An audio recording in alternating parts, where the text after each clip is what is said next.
Tolong bujuk saya supaya sholat. Puasa saya lakukan, semua saya lakukan kecuali sholat. Ketika Allah perintahkan ibadah-ibadah yang lain, itu cukup perintah ayat saja turun. Allah perintah haji, ayat saja turun. Allah perintah puasa, ayat saja turun. Allah perintah bayar zakat, ayat saja turun. Tapi ketika Allah perintah sholat, tidak boleh ayat turun. Nabi dijemput oleh 2 malaikat, kemudian diajak naik, ketemu dengan Allah untuk menerima perintah ini.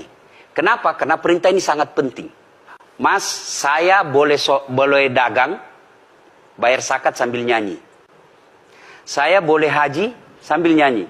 Tawaf, labbaik Allahumma labbaik, labbaik la syarika laka labbaik. Boleh. Ya, saya bayar zakat boleh sambil nyanyi. Begadang jangan begadang. Kenapa? Sholat tak boleh. Allahu Akbar. Darah muda, darahnya pada batal sholat saya. Kenapa? Inilah puncak penghambaan kepada Allah. Jadi puncak penghambaan kalau saya meraku hamba, sholat. Yang paling mulia dalam tubuh kita, kepala. Adik-adik bercanda dipukul pantatmu masih senyum. Dorong dadamu masih senyum. Tapi jangan bercanda pukul kepalamu. Tak, kau pukul kepala saya pasti saya marah. Kenapa? Harga diri di sini. Tapi ketika kita sholat, anggota tubuh yang paling mulia, kepala, rendahkan seperti kakimu. Kita akan ini penting. Kalau saya sudah mulai ini. Oke. Ya, karena kalau saya mau sholat, saya melihat banyak koruptor sholat. Ya. Saya melihat banyak orang sholat yang kalau saya ajak ngomong main HP, nggak punya adab. Yang paling enak memang sholat tidak korupsi. Yang paling nyaman memang, paling ideal sholat jujur. Tapi wala talbisul haqqa bil batil, kata Allah. Allah tidak mencampurkan antara hak dan batil. Sholatmu beda, puasamu beda, maksiatmu beda. Itulah sehingga Allah hadirkan 2 malaikat. Rakit dan atid. Mencatat yang baik di baik, yang salah salah. Tapi ini setan kan tidak membiarkan itu. Maka setan masuk. Nah, dia sholat tapi dia korup. Tapi Allah Maha Adil. Maka ditimbanglah nanti. Mana yang lebih banyak, kebaikanmu atau keburukanmu. Kalau dia baik amalnya, tapi tidak ada sholatnya, sia-sia. Kenapa? Passwordnya kebaikan itu, kuncinya itu adalah sholat.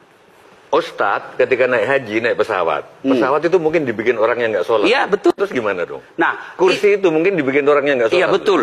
Terus? Nah, bagi orang yang tidak sholat itu, Allah nanti perlihatkan amalnya. Yang ciptakan listrik ini luar biasa amalnya. Iya. Saya bisa dakwah karena ada mic. Iya. Dan mic itu dari orang non-muslim yang ciptakan. Maka Allah nanti pamerkan. Ini kau punya amal. Ini 10 guda, 10 miliar kau punya amal. Mana passwordnya? Mana kuncinya? Kuncinya itulah sholat. As-sholatu imanuddin, as-sholatu miftahul jannah. Sholat itu kunci kebaikan, sholat itu tiangnya agama. Sebuah bangunan, dia bisa berdiri tanpa dinding. Sebuah bangunan, dia bisa kokoh tanpa atap. Tapi ketika bangunan tidak punya tiang, pasti tidak kokoh. Tiang itulah dalam agama, sholat. Dia tidak husuk, tidak ada urusan. Allah tidak hitung kamu husuk atau tidak. Kamu datang deh sujud sama saya. Orang haji kan melempar 3 jumroh. 1 tiang, 7 batu. Kenapa tidak dikumpul saja itu? 1 kali lempar, tak, tak, tak. Kenapa? Kenapa mesti 3 hari dan kenapa mesti 3 titik? Itu pesan moralnya, melawan setan itu perlu napas panjang. Dengar azan, jangan pikir saya tahu duit tebar itu. Tidak usah kau sholat, nanti kau tua. Anggaplah pergi sholat. Setan menyerah, tidak. Buru-buru kamu, buru-buru. Akhirnya apa? Wudhu tidak sempurna. Anggaplah Anda wudhu dengan sempurna. Setan menyerah, tidak. Masuk masjid. Tidak usah sholat sunnah, tidak usah sholat sunnah. Prinsipnya setan, kalau dia tidak bisa dikalah, jangan untung. Nah, gimana Mbak Teja? Udah teryakin kan? Oke.